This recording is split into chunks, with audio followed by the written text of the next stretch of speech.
Good afternoon, everyone. Allison Schaberg here, Consolidated Planning Group. We are happy to be back here with our friends from Marbridge. We have done webinars with them in the past, and we're happy to be doing this again. Consolidated Planning Group, we are a holistic special needs financial planning firm.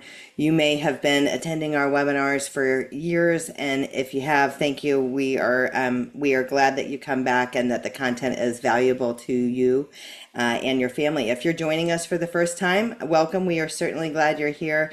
The Consolidated Planning Group YouTube channel started, I don't even know how long ago, 5 or 6 years ago, maybe. And it was kind of my pet project with Texas Partners in Policy Making of how can we educate families that have a loved one with a disability to empower them with the tools and resources that they need to be successful when it comes to planning for a loved one with a disability. And that planning is so many different facets, from housing to day programs to post high school to government benefits or Medicaid waivers. There's so many topics that we talk about. They all live on the Consolidated Planning Group YouTube channel. You can subscribe to that for free. You can Google that. You'll know you're in the right place when you see that little flower. There's over 600 webinars out there on planning for special needs. If you can think of a topic, we have probably done it. And we have labeled them in such a manner that you can kind of find for where you are in your journey, a topic that might be appropriate for that next step for you. So having said that, I want to give as much time as we can for our presenters today. We are in webinar mode today, and that means that we can't see you or hear you. I always like to tell people that because sometimes they want to know. We can't see you or hear you, but we do know you're there. Our chat box is open today, so if you have a question during this presentation, we invite you to put that in the chat box. We did have a couple of questions that were sent in ahead of the presentation, and the team at Marbridge has that, and they will go over that as well. But don't be shy, because if you have a question, probably somebody else has a question as well, and so your question is not only helping yourself, but everybody else that is on here as well. Just so you know, if you are taking notes today, you are going to get a copy of today's slides and a link to the recording. So you'll get a PDF of today's slides, so you don't have to write down every single thing that you hear today. And you'll get a link to the recording. So I just want people to know that as well, because sometimes people are like, can you slow down? I need to write all this down. But so you'll have that. So having said that, I am just going to turn everything over to the team here at Marbridge. And I just have to pause for a second and say, we have been referring families to Marbridge for years, and as far as getting it right, you guys get an A+ on this. We have a lot of families that we've served over the years that are clients of Consolidated Planning Group. They have a loved one that lives at Marbridge, and they love it. They're living their best life, and we get really, really positive feedback. I personally have come and toured there, and I would, before you guys start anything, I just want to encourage anybody who is thinking about Marbridge, schedule that tour, because it's such a great opportunity to see and visualize, could I envision my loved one here? Would they fit? And you kind of can also see the happiness of the other residents there, and there's the community. There's so much that comes out of the tour, and I just say I felt that personally when I went there, and that is so much more valuable, like the in-person tour as opposed to a virtual tour if you're out of state, just to kind of check, kick the tires a little bit. But that virtual tour is definitely where it's at. So having said that, I'm gonna stop talking and I'm gonna turn it all over to you guys. Thanks for being here again. Wonderful. Thank you so much, Allison. And I want to just thank you, all our friends at Consolidated Planning Group, for this wonderful opportunity. I also want to recognize all you families and providers and professionals who are here. The fact that you're taking time to explore resources just shows your commitment to care and truly speaks volumes. And I applaud your efforts as you're planning for your loved one's future. When planning for a loved one with special needs, especially in the state of Texas, as we were talking about earlier, but in all states, it's you got to think outside of the box. There's not a one size fits all approach. But the good news is there are tools and partners that can help you along the way. And an easy button, if you will, is Consolidated Planning Group, specializing in helping you with planning and navigating benefits, all those things that can be overwhelming. They can really provide a little peace of mind through a complicated process. So they're great. They're a great group that can really help you. Most importantly, provide guidance, reassurance, and really help you with that. My hope today is to introduce you to our whole new life at Marbridge. I've got my friends here with me, Scott McAvoy, our CEO, Marcus Mercer, our Chief Operating Officer, and Rosie Dunlap, who is our mission coordinator, my partner in crime and admissions. So we're happy to have you here. And if anything you hear today resonates with you or sparks your interest, please follow up on it. We'll be happy to help. We want to be a resource, even if we're not the right fit or you don't think this is a good, location or the abilities or whatever isn't the right fit for you. We're happy to help and provide resources that we know about. You've got a combined Marbridge experience with all the speakers here. I did the math earlier of over 70 years that we've all been. Marbridge has been here even longer, but the team here that we have for you has been here 70 years combined with experience. So, with all this being said, we're honored to be here, be a part of, and we'd like to be a part of your loved one's journey and story. So, Scott, I'm going to hand it over to Scott McAvoy, our CEO, to tell about our history. Thank you, Will. And Allison, thank you and Consolidated Planning Group for having us on. We always enjoy these webinars, both as participants and observers. We got a lot of information out of the many webinars that you guys have offered. So those of you who haven't heard about Marbridge, Marbridge was founded in 1953. That's right, 73 years ago, by Ed and Marge Bridges for their son, Jim Bridges. Jim was born in the state of South Carolina. He suffered a traumatic brain injury due to a delivery by a country doctor with forceps. So he had the equivalent of moderate mental retardation when he was born. And the Bridges recognized the milestones of developmental stages were not being met, and they know that their child was going to need help along the way, probably his whole life. They look for resources in the local community. Of course, back then, the schools and other locations wouldn't admit people with intellectual disability because there was a myth that they couldn't learn or experience things like neurotypical people. There was also a myth that they're a danger to others. And because of these myths, the recommendation to the Bridges were to put Jim in an institutional setting with names like Institute for the Feeble-Minded, the Idiots Asylum, the Home for the Mongoloid. And these are all true names back then. Bridges were religious people, and they could only have this one child, and they were not going to allow that child to go in an institution to get custodial care for the rest of their life. So they looked for a better way.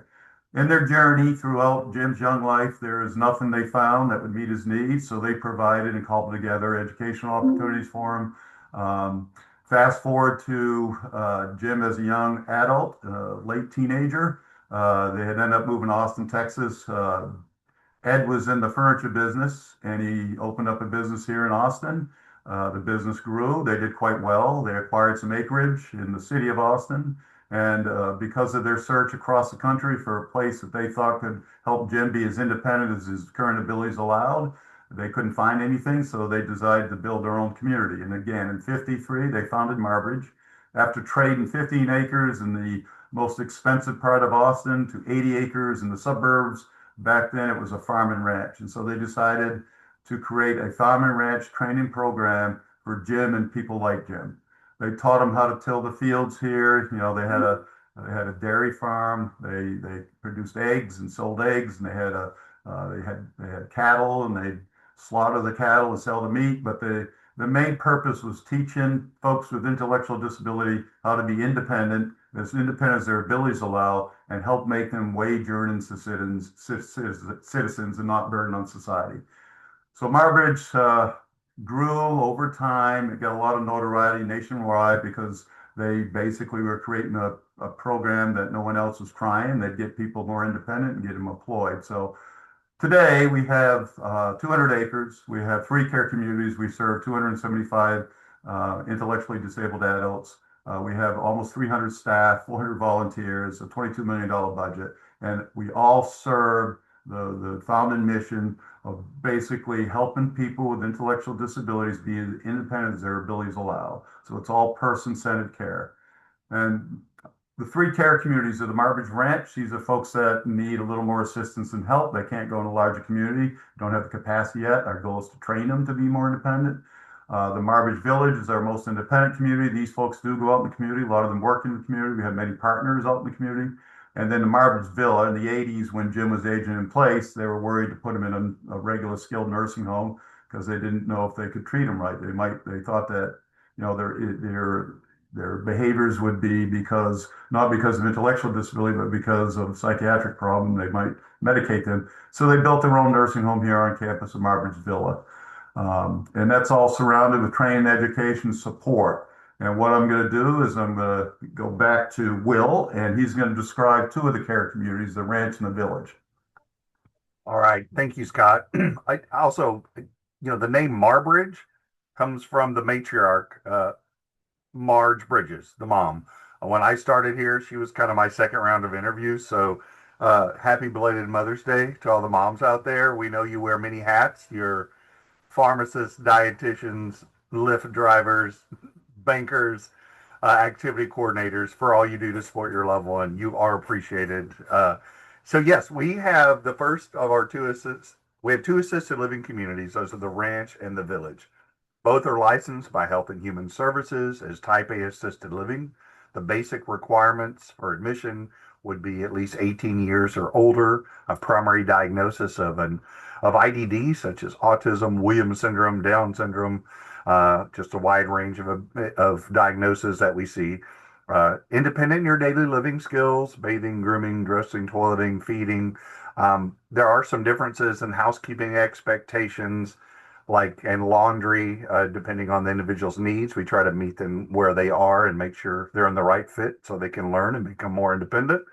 And I also have to be free of aggressive or threatening behaviors. We're not a therapeutic community. So if someone needed more support because of behaviors or elopement risk, we're a pretty open campus in a least restrictive environment. We might not be the best setting for them. And of course, being independent in your mobility to navigate our campus and follow their training schedule. That being noted, we have people in wheelchairs and assisted devices and walkers, but they do have to be able to evacuate a building in case of an emergency and transfer independently to, like I said, to go around our campus and enjoy everything.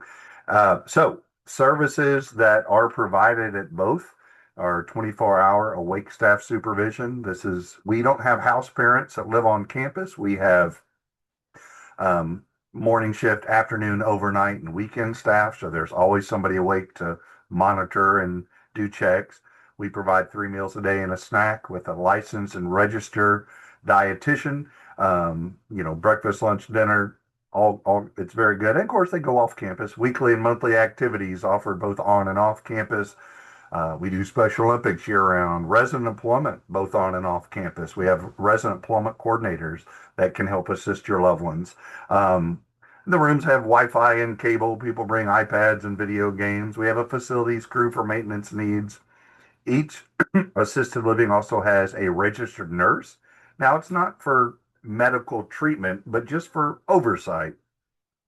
Headache, bumps, scrapes, bruise, sneezing, allergies, someone that can check in, and provide some support there. We have Terrytown Pharmacy, a pharmacy in Austin that delivers all the meds. Again, one of those roles that sometimes parents have to do. We want to be set up to do as little or as much as you'd like us to do without taking your place. Dental, vision, physicals, flu shots. We have a medical group. We can be primary care physician, shuttles and vans for transportation. We do have some mileage reimbursement and service fee costs depending on the trip and the opportunity. And every family has an annual individual program plan with their director to talk about their goals and opportunities and things they want to work on each year.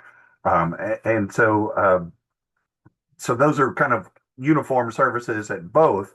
Some of the differences now, specifically at the ranch, there is a dorm and then there are 4 cottages. The ranch program, the dorms were our first programs here in 1953. The staff to resident ratio there is 1 to 12, and the lodges have 12 people in the lodge.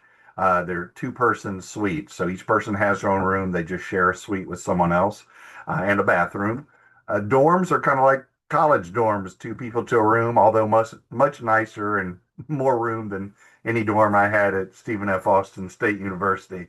Um, we try to meet residents where they are, and when it comes to their room upkeep, we have a housekeeping crew that comes in, but we want residents to make their bed, put their dirty clothes away, keep things neat to the best of their ability. And maybe those are some goals they're working on too, to increase independence in those areas. Uh, and I would say to all of you, if your loved one's at home with you and you don't have them doing uh, some chores or helping around the house, I would encourage you to do that. It helps you, but also it instills some confidence in them as well. And at the ranch, they may need more prompts and reminders, to get through the day. But again, it's still a 1 to 12 ratio there. The village now up on the screen is our highest level of individual accountability and responsibility. More initiative, a little higher social maturity. It's like a neighborhood block of houses. There's 15 cottages there. The ratio there is about 1 to 30. So it gives you an idea of the level of independence. Six-person cottages, two residents per suite, and they're even either male or female cottages. Living room, laundry room, guest bathroom. They're nice homes. Um, and one thing I should say, if someone starts at the ranch, they can become more independent and grow and blossom, then they could transition to the village. So there are opportunities for growth and transition within this community. Um, and in the household there, if there's six guys or six ladies in a cottage there, they'll split up chore responsibilities.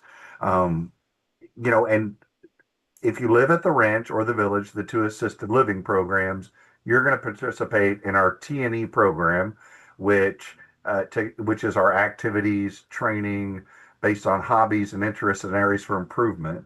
And to introduce that and talk a little bit more, I'd like to turn it over to Marcus Mercer, our Chief Operating Officer. And I'm going to pause for a minute because we have a few questions that I want to have you guys address. Sure. One is, do we take Medicaid waivers? Marbridge is a private pay facility. There are places in Texas that do take Medicaid waivers. Marbridge is not that. So that is a valid question. And do you guys want to comment on that any further before I move on, or is that good enough? Sure. Yeah, No, go ahead, Scott. the nursing home is a Medicaid facility. All the beds are duly licensed Medicaid, Medicare, which, helps when the folks come here and they stay till end of life, which is possible. They know that once they've run out of resources, they qualify for the nursing care with Medicaid. There's been a lot of, and I won't get into all this right here, but there's been a lot of discussion why waiver programs won't fund intentional communities built like Marbridge. They used to say it's the setting, it's people are segregated. Well, we assisted with a national group called Together for Choice to go to CMS and to argue that people shouldn't be focused on the settings, but they should be focused on the experience of the residents. So since 2014, CMS has changed their guidance to say, let's focus on the residents' experiences. And if they have a private room, they have access to food, and they have access to larger community, they should be considered for Medicaid waiver. So some programs are trying to move in that direction. We have not gone in that direction yet. It's not something that we're ready to pursue. In the future, we may. But we are in the assisted livings, the village and the ranch. We are private pay, don't accept waiver there. But again, if someone wants to know where there are waiver programs, we can help. We can be a resource. Our admissions department can assist to find either intentional communities. There's really only one in Texas right now, or home and community-based services community in whatever county that one might live in. And I would just like to say that for the residential living communities that do offer the Medicaid waivers, there is a whole other layer of complexity on that. There is a whole terrible timeline of how the facility actually even gets paid and how they have to submit claims over and over and over to get what was owed to them. And so it is not small. There are a lot bigger issues than this webinar for today on that, but there are definitely places that do take the waivers and they have a whole team of staff that is managing that, so that way it's coming through, and it is definitely not small. We know that for sure. Okay, so we have questions on two things, and I'm going to lump them together. Do we have a waiting list for a resident? And if you're already on the waiting list and your name came up, but then you declined, do you go back to the bottom of the list, or they ask, do they come back up sooner than I'll however long? I'll take that one. And yeah, and that again, I think is another difference with some of the waiver services, and that if you don't take it and you're not ready, then your name drops to the bottom. Not here.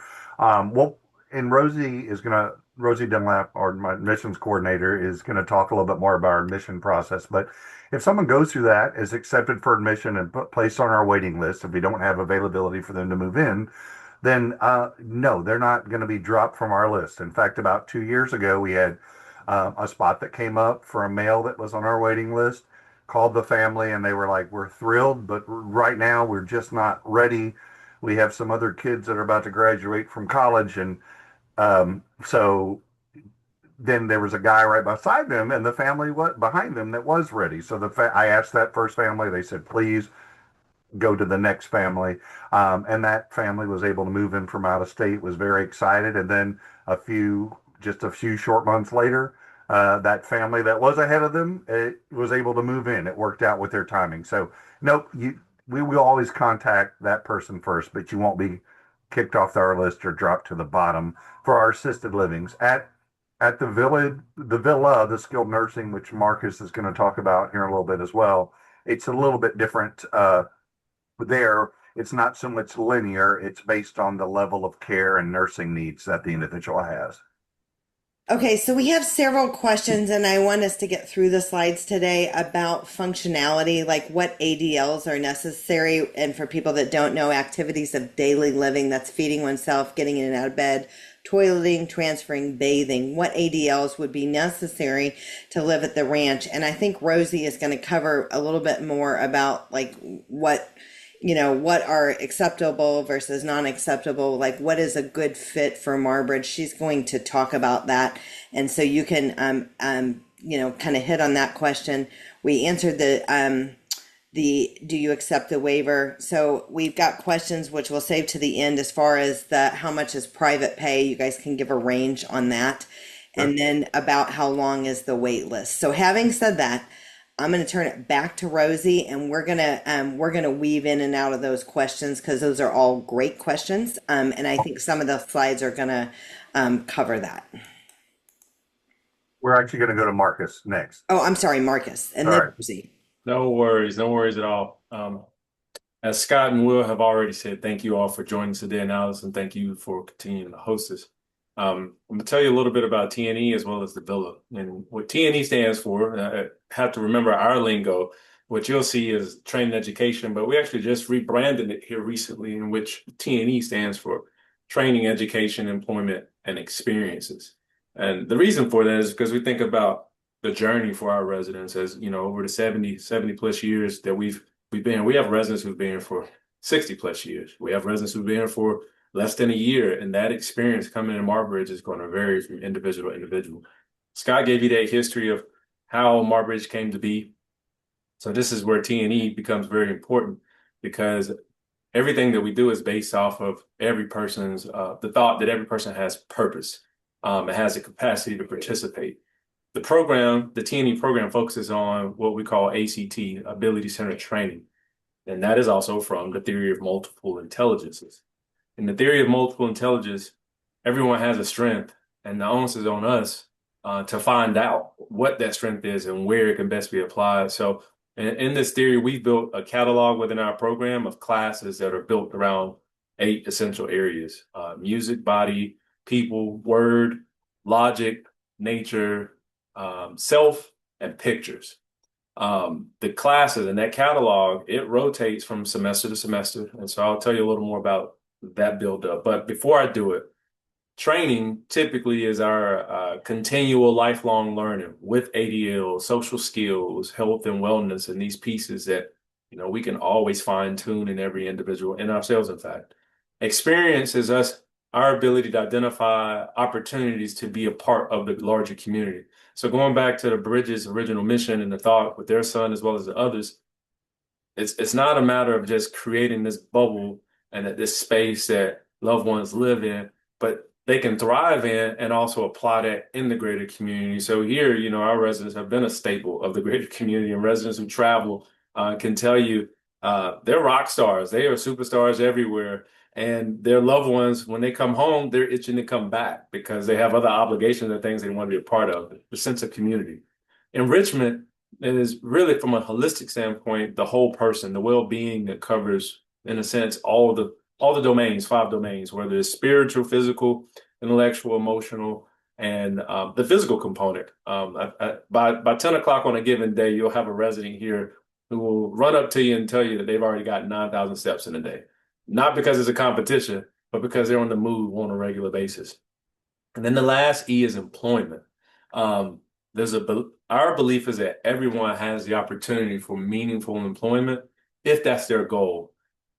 If that's their goal. So I want to highlight that part because it may be a loved one's goal for the resident, when in fact it's not a goal for the resident.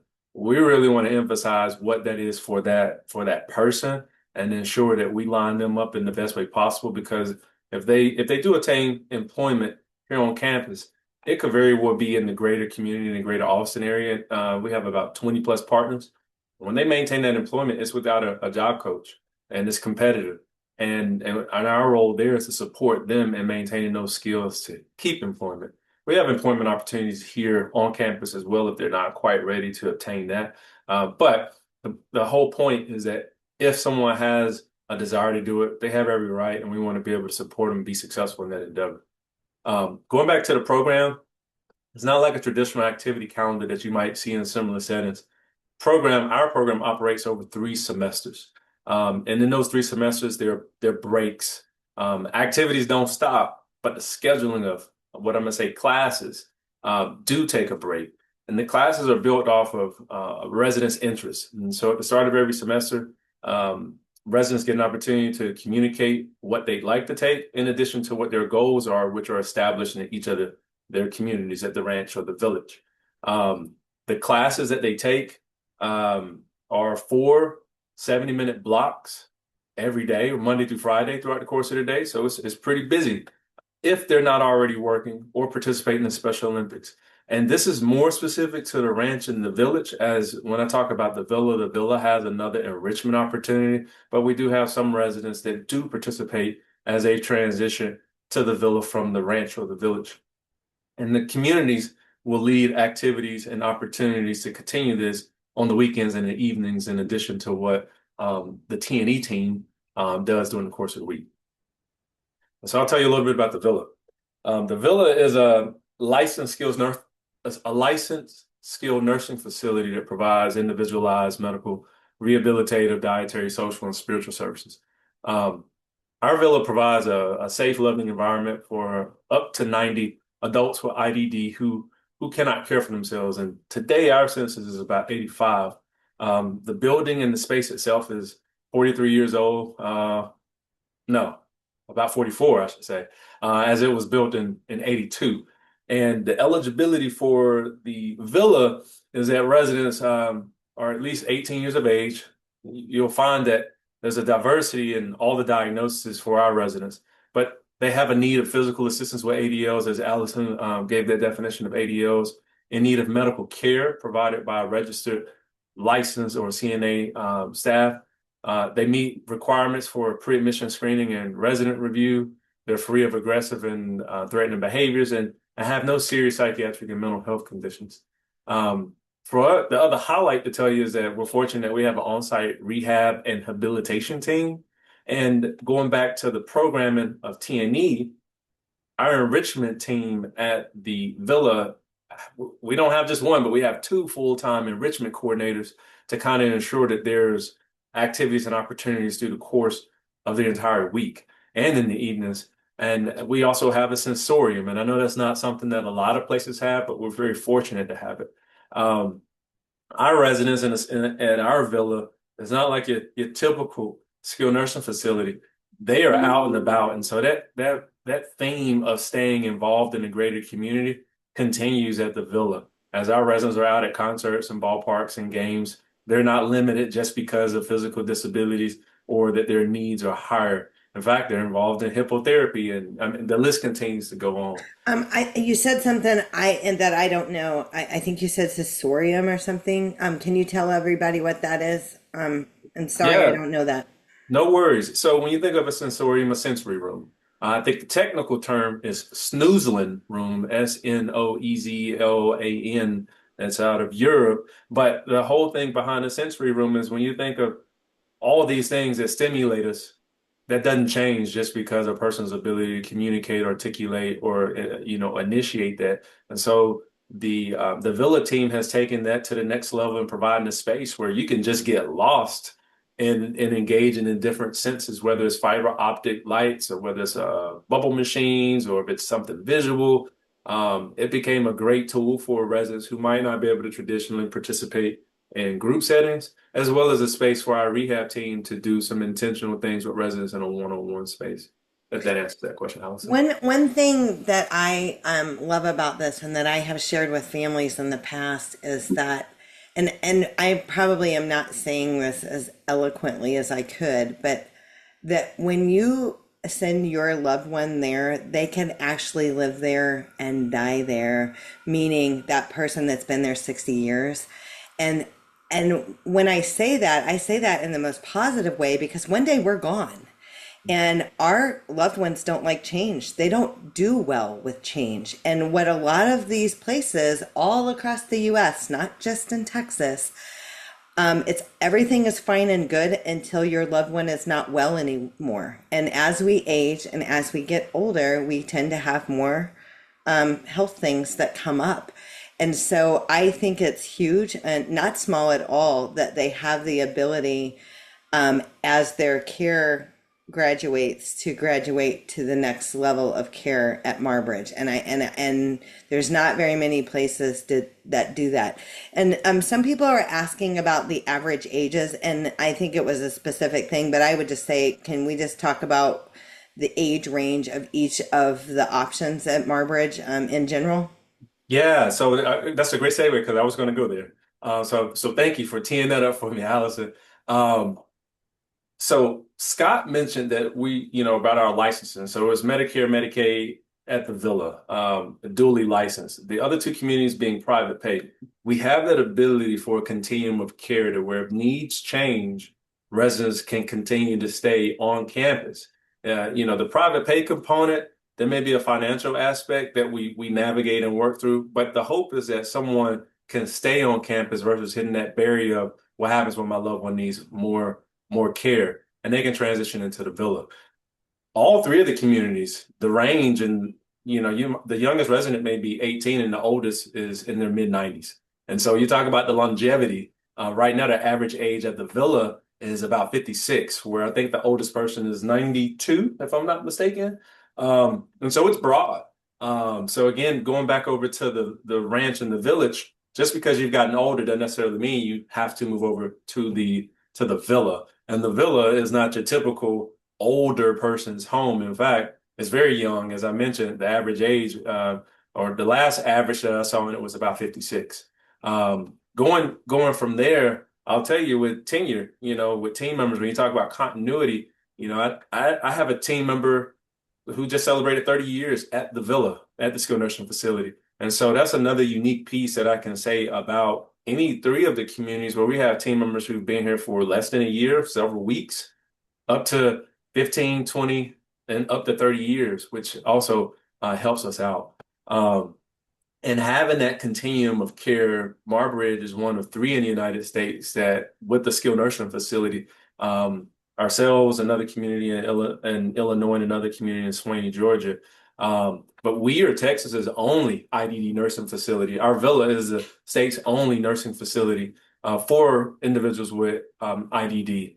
In that continuum of care, another unique piece that I'll highlight is that a third of our residents who live in at the villa have transitioned from the ranch or village. The majority have come from the greater community, which shows a high need for that specific care. Could they go to any nursing facility? Absolutely, but does it necessarily mean that they'll get something that is really wrapped around what best supports them? Maybe, maybe not. It's a roll of the dice, but that's something that we really hang our hat on. I Um, think also, Marcus, we've heard from families on that matter too. And granted, we've all heard the word nursing home. We've all been to a nursing home before. But if you have a loved one that needs that level of care and they're 19 years old, you don't want to go put them in a place that everybody there is 90 to 100 years old. And so finding that balance has been, a delicate walk for a lot of our families on that. So, and I think this is where it's at. So thank you for Yeah. that. No, no, thank you. And Oh, goodness. again, with Sorry. nursing facilities, here's something else that I will highlight about it. We are stacked against our neurotypical peers when it comes to funding and the stigma when it comes to nursing facilities just in general. Scott mentioned CMS. Well, the Villa is a five-star CMS rated community. And for those who may not know what that means, that's the highest that you can be rated. They don't distinguish between IDD and neurotypical. They're all lumped together. And so that's a pretty high mark to get. There are only 11 buildings in the state of Texas, amongst almost 15,000. Um, we happen to be one of the 11 in the state. And there's only three that rank higher than us when it comes to it. So you're talking about 8% nationwide, that have that distinction. And so we know we're working against that stigma, but we work that hard to really fight against that. Um, the team and the longevity and how we continue to support the residents' needs. It's just a matter of what's needed. It's a person-centered approach. I think Scott mentioned that in the beginning. Some of the other person-centered pieces that the team does is we have nurses who've taken extra steps of training to obtain certifications such as DDNA, which stands for Developmental Disability Nurses Association. We have team members who implement specific dietary strategies because somebody need certain textures. The IDDSI, which stands for the International Dysphagia Diet Standardization Initiative. It's just a framework really of levels on how the same food can be provided to the same person and still maintain the same nutritional balance and taste. That we all eat with our eyes. We also want the food to taste good, but taking that extra step to ensure that they get that same opportunity. Our team does that. And so, those are things that I would definitely highlight and share that separate our community, if you will, from a typical nursing facility. So, Hey, Marcus, I was going to add just a little averaging too. We've had some movement at the villa recently with some of our long-term residents who passed on. So I'm glad they were able to live their life with us in our community.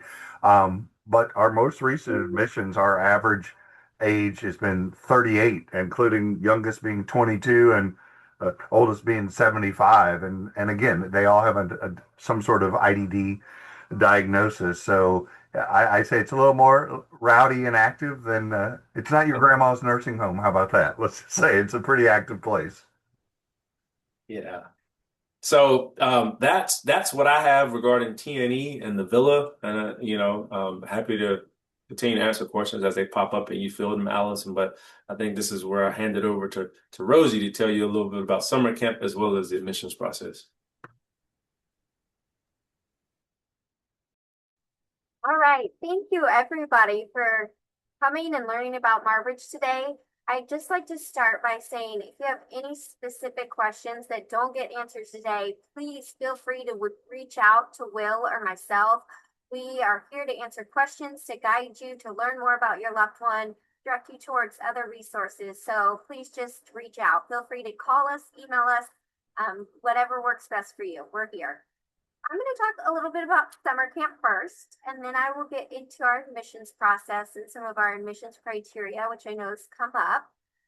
But one fun thing that we do each year around this time is summer camp, and Will and myself have been working towards getting ready for that. So each summer in the months of June and July, we offer different approximately week-long summer camp sessions.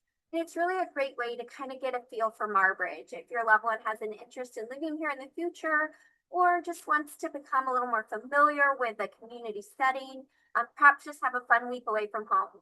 So June and July, our sessions run from Sunday to Friday, so it's almost a week long. Our campers stay just on the outskirts of our campus. You can see in the slide there a picture of the camp house. There are 10 campers per session, so it's a pretty intimate feel. Our camp staff it's generally we have a ratio of 1 camp staff to 10 campers, but during our more active times during the day, when we have more activities going on, we'll have 2 counselors, perhaps additional staff when we're doing other activities on camp. But we don't really have an opportunity to truly do one-on-one at any point during camp. So what we're looking for as far as our campers, abilities and eligibility, we're looking for somebody that's going to be independent and safe in traversing different terrains across our campus. We're looking for independence in our most basic personal hygiene.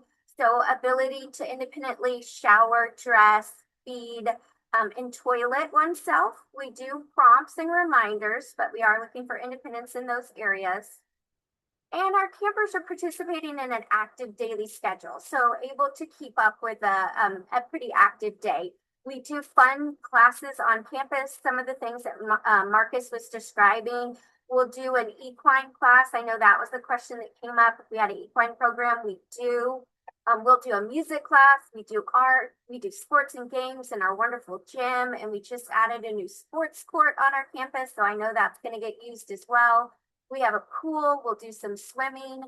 We will also do fun activities outside of Marbridge. So we'll go on outings in the greater community and have some downtime, of course, pockets at the camp house, times to rest and recharge throughout the day as well. So pretty active camp. While our residents on campus are at least age 18 and up, for camp, we'll go as young as age 16. So we will start with those, ages to kind of start getting a feel for Marbridge. So 16 and up for camp.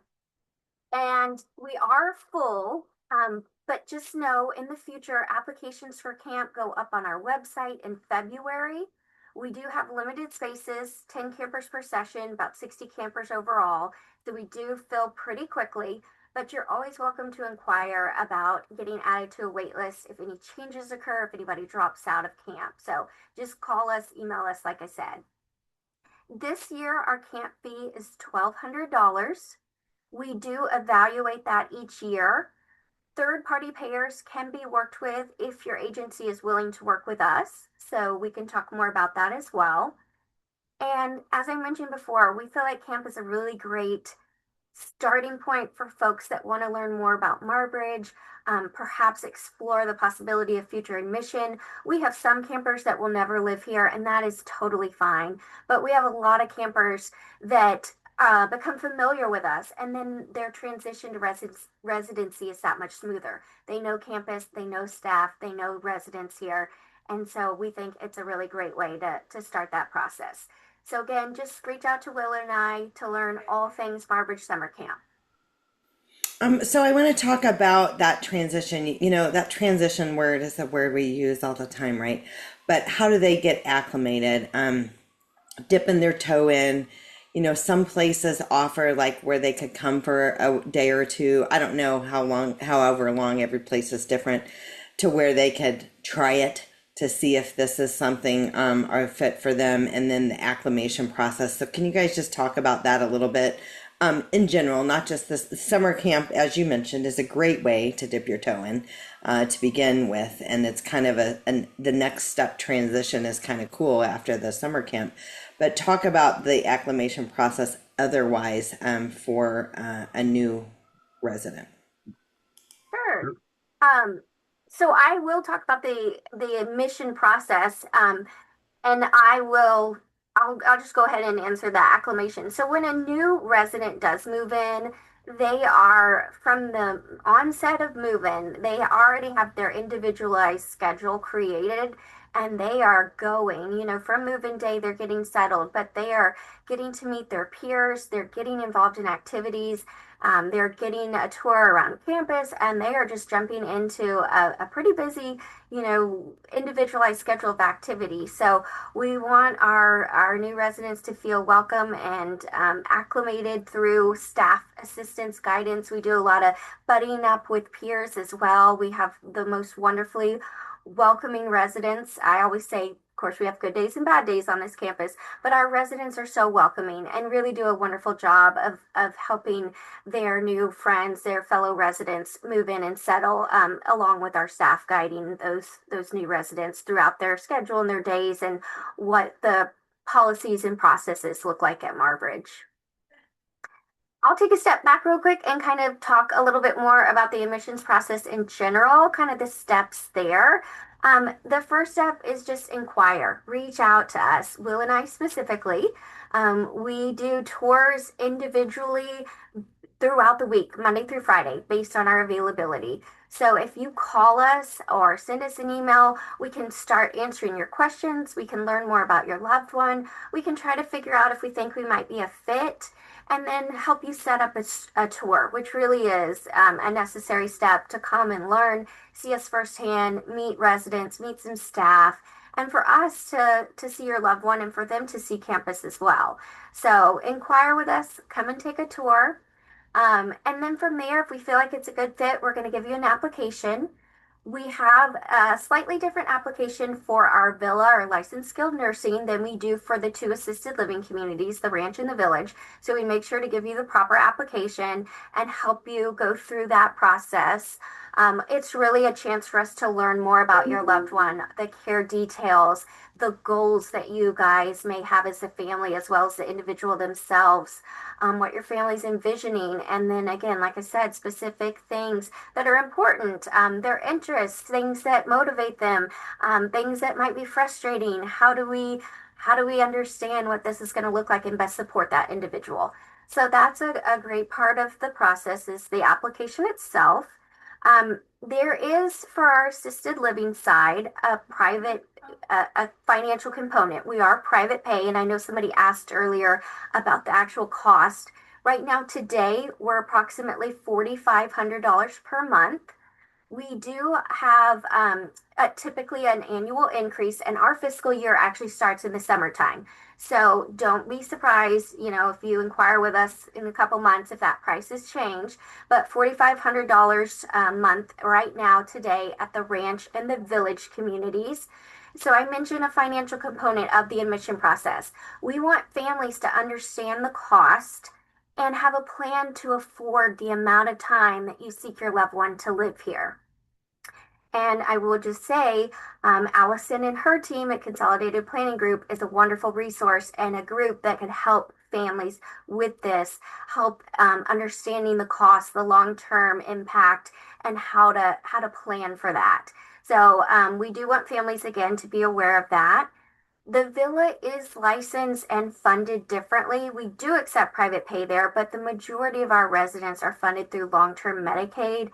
There is a medical necessity component there. So it's not just, I have a higher personal care need. There really is a medical necessity component that comes with being able to be Medicaid funded in a nursing facility. And our team can kind of help guide families through that process as well.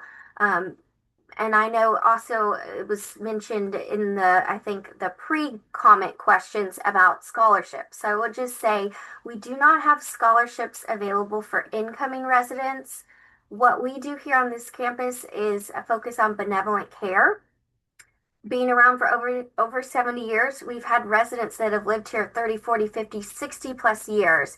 And with our benevolent care, we are trying to keep our most tenured residents on this campus so they don't have to leave as they've outlived their families or perhaps their resources. So no scholarships for incoming folks or folks that have been here for a shorter amount of time. Really benevolent care for our most tenured individuals on this campus is how we handle it at this point in time. So we've done the tour, we've done our application. what do we do next? We come back to campus and we do what we call an admission review meeting. And this is like an interview process. It's a chance for families and our team members to sit down together and go through all these things and really formally decide acceptance and to which care community, which of the 3 distinct care communities on our campus. And then we work on planning a move-in as availability allows and our wait list vary. I know wait list has been a hot topic. I will say that it really does vary based on each of the care communities, and it even varies based on male or female. So the best way to learn specifically about wait lists is to talk to Will and I, but I will say our wait lists are meant for those that are more imminently ready to move into Marbridge. So if you have a plan to move here in 5 or 10 years, we don't need to go through the process just yet. You know, things can change, needs can change. So I suggest families planning ahead, but maybe starting with our process, getting on our radar a couple years out, 1 to 2 years out. So that way our wait lists are more accurate. We have folks that are ready to move. Again, we can talk to you more specifically about it, but the villa, our nice licensed skilled nursing, is where we typically see our biggest wait list. And as Will and Marcus kind of mentioned, it's not a linear wait list. It's really based on a multitude of factors like male or female vacancy, the care level of the person that we're looking at, or the person that departed us, care loads throughout the building with our nursing staff, and psychosocial fit, roommate, hallway, that sort of thing. So lots of things that go into villa wait lists. The range in the village are a little more straightforward. I would say we're usually pretty close to capacity, but we're always building on, having a wait list, or we see movement. So don't be discouraged if you're not able to, immediately move in. We do have movement. We work families through that process and queue folks up to be ready as we have a vacancy and the time arrives. There's a couple of things that I wanted to mention. We've had a lot of families that we serve that have kids, adult kids out there right now. We have people that have been there for a while. We have people that have been there less than a year. But what the overwhelming feedback is they're happy. And whenever a family's making that choice, you never know. And there's all these what ifs, and what if it doesn't work, and what if it's not a good fit, and all of those things. And I always say, well, so what? Then you back up and punt and you figure it out then. But what I can also say is it has been a great fit, and I have meetings with people and they say so and so is living her best life. They say really, really, really good things. And then the other thing that I wanted to say, because this was in the chat box, and I'm going to direct this to Scott. You guys are doing such great things, and have you guys thought about expanding at other campuses? But because Consolidated Planning Group, we serve all across the United States. We are domiciled in Texas, but we do serve all across the United States, and people listen to this all across the United States. So one of the things that I think is cool about Marbridge is they share their good ideas, and they have this COACT conference every year, and this is where other places all across the country, and we were just talking, I had talked to a guy and told him that, he should go to this, from Australia, and he came. They just had this a month ago. So Scott, talk about that, talk about the vision for growth in the future in Texas, and then how you are planting seeds all across the country with other people that are like-minded. I'd be happy to, Allison. Thank you. So I've been working here for 22 years. I started as director of the village, became vice president of operations, been president, CEO for the last 2.5 years. Over the period of time that I've been here, we probably have helped in some capacity over 40 organizations nationwide. I always get questions, well, we need a Marbridge over on the East Coast, on the West Coast. That's an extremely expensive opportunity. I know if that someone dropped the millions of dollars on us, it might be something we can consider. Our goal is to make our program here at Austin, the Marbridge in Manchaca, Texas, South Austin, to be the best it can be and to be a model. We are an open book. We have many people that come in and take a tour, see what we do. People that are thinking about starting programs, people that have day programs, people that want to start residential in other parts of the country. I've been fortunate to visit many, many states, many programs. Marcus is starting to come along with me, see some of those programs. We elicit best practices. Some model the programs after us, some do their own thing, but they want to know how to raise money, that sort of thing. So I would love to create Marbridges in other places. It's just our goal right now is to grow and expand our current campus to be the best it can be. And our long-term vision, which started last year, is going to work out to 7 to 10 years, and it's going to list some things that we feel are important here.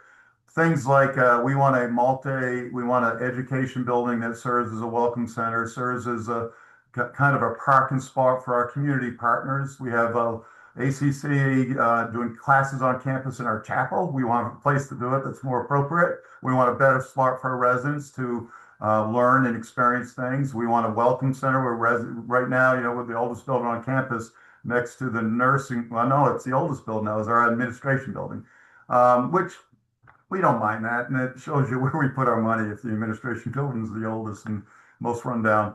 But in the long-term vision, we're focusing on our 4 Ps. I know we got a short period of time, so I'm sorry I'm kind of expediting this. You're always welcome to email me or others to learn more, but we're focusing first and foremost on our people. The most important asset that we have, the people serving our residents. And our people is what about compensation? We are externally competitive. We do want to be the employer of choice in our industry, locally and nationwide if possible. We want to make sure we do salary surveys, so we're paying top wage. We want to make sure that we have a decent health plan where the people have choices that live here. We have a matching for our 401k, so long-term employees have an opportunity to save money for retirement. We have a 4% match to that. We want to make sure that our pay time off is accrued in a decent way. We want to make sure that we have opportunities for residents to use some of that if they can't take the PTO off, carry more of it over. We want to make sure there's a path for advancement. And all these things are coming out of an employee survey we did. And also the family survey we did a few years ago. They want the best and brightest hired, and that it takes money. We spent post-pandemic just on increases in wages, $3 million, because you've got the wage pressure. How do you get people to the front door? First and foremost, you got to pay them well.